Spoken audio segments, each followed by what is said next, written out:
Have you ever felt like you're a disappointment to God? I know I have. I want to share with you a bit of my story today, and I also want to share with you how you can know that God is not disappointed with you.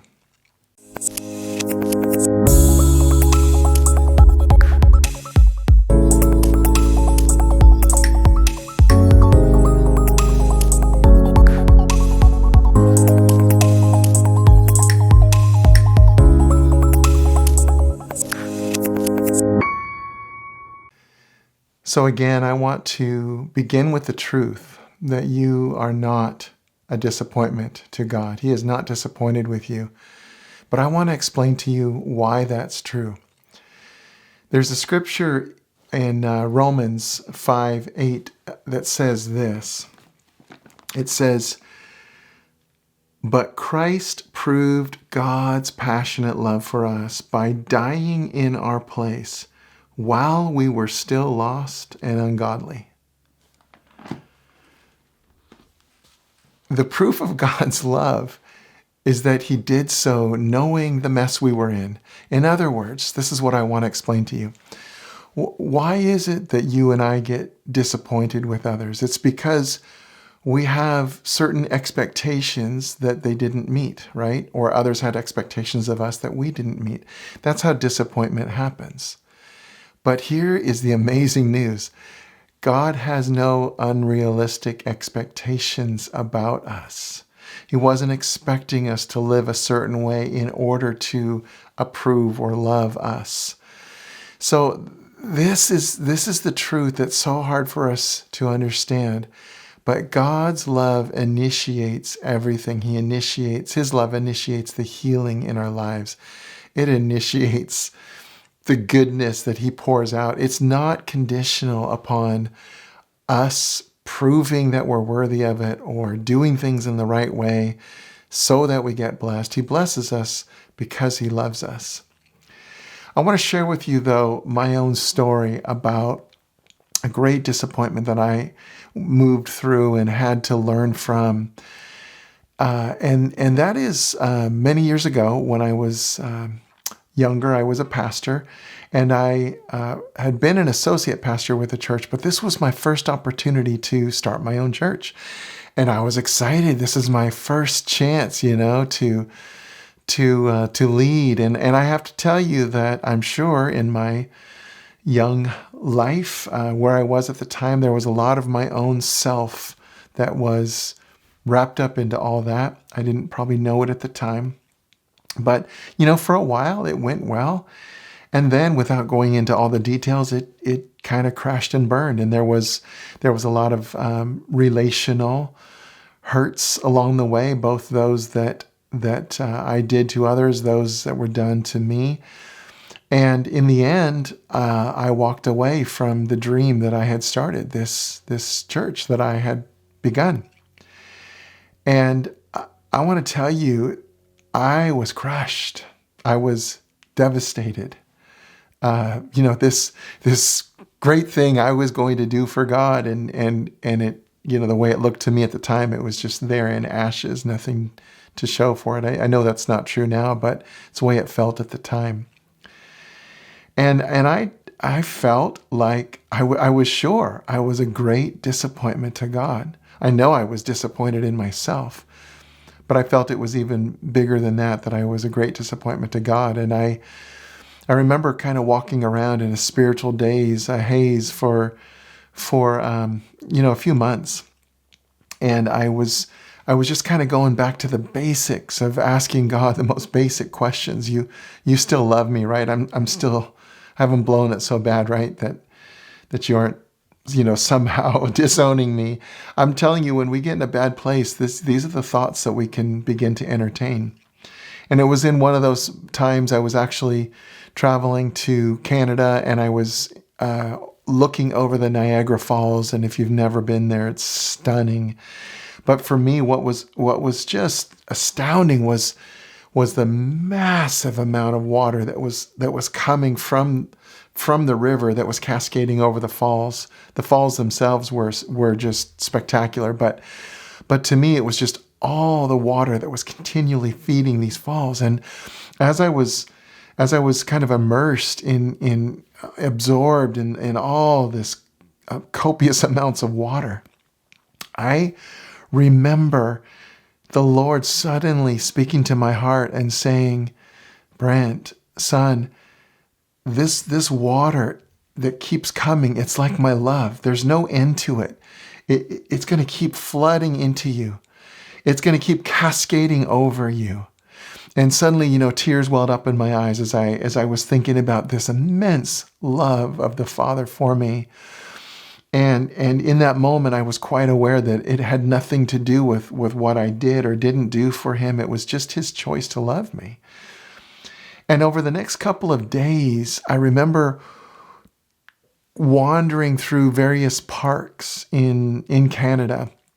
And because it was still a little bit colder, I remember it being a little bit rainy as well, a little bit misty. There weren't many people out. And so it was kind of just me and my Father walking through these parks. And I was pouring out my heart to him, still working through the disappointment. And if I could say this to you, as you're feeling disappointment, one of the keys is going to be to keep processing it with your Father who loves you.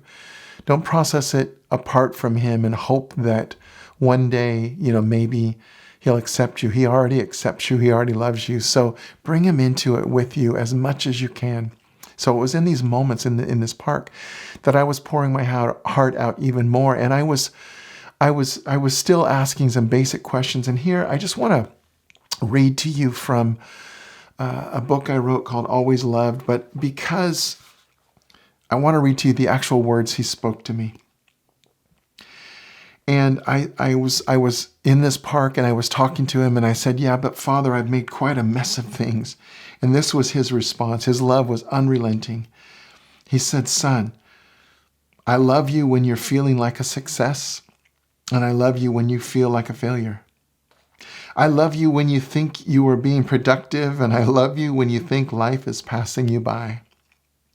I love you just as much on what you perceive to be a bad day as I do on what you perceive to be a good day. I can't love you any more than I already do, and I refuse to love you any less.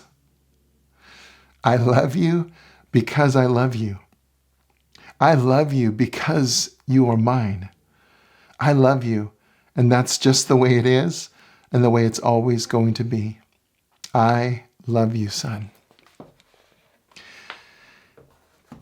Please take those words of the Father's affection, his embrace for you personally as his daughter or his son. His heart for us never changes. What changes is our perception or our feelings or what we think God feels towards us.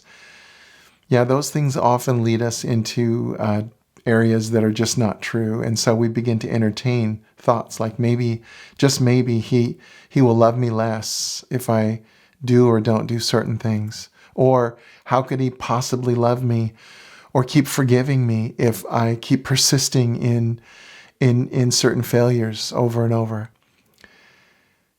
Our Father is astoundingly good in his passionate love for us. And one of the parts of our journey in walking with him is beginning to discover over time that heart for us is never going to change. This is what I want to say to you. You are God's treasure, not his project. You are his treasure, not his project. A project implies that something is inherently wrong with you, and it's going to need to get work done and work done and work done. And hopefully someday that whatever that thing is that's inherently wrong will hopefully get fixed. But being a treasure means that you've always had infinite worth, and that God is enlightening you to bring that worth to the surface of your remembrance. I know that's an interesting way of saying it, But if something's always been true of you, then it's not that it needs to somehow, like you need to be reconstructed. It's that there's something somehow that had been covering over the truth of who you've always been. This is what Christ came to do, to actually redeem or to give us back the truth of how the Father has always seen us. So my question to you is, where have you felt like you have been a great disappointment to God? Maybe it's a time in the past. Maybe it's something you're going through right now. It's not usually a one-time thing. There are usually different moments in our lives where we feel like we are great disappointments to God. And my encouragement to you is to open your heart up to the Lord and just talk with Him about it. And then receive His love for you. To agree and to start to revel in the truth that my Father loves me no matter what. Engage in these conversations. You're going to have to do that as you move through the lie that somehow there's something inherently wrong with you and you're just a great disappointment to God. It's quite the opposite. So I encourage you in this journey, if you need a reminder, I'm going to put a link down below here to a video that I did. It's a 5-minute video on the Father's blessing over you. My encouragement to you, for some, these thoughts of that there's something wrong with me, God couldn't love me the way I am, I'm a disappointment to Him. For some, that's a very, very strong thought process that's been in there for quite some time. And so it may require a lot of agreement with what God's truth is for you to begin to shift the way you see the Father's heart and yourself as a dearly loved and treasured child of His. So I would encourage you to click on this link and to watch the video, but don't just watch it out here in a distance, but actually engage yourself in it. Agree with the truth, the blessing of the Father. Receive it.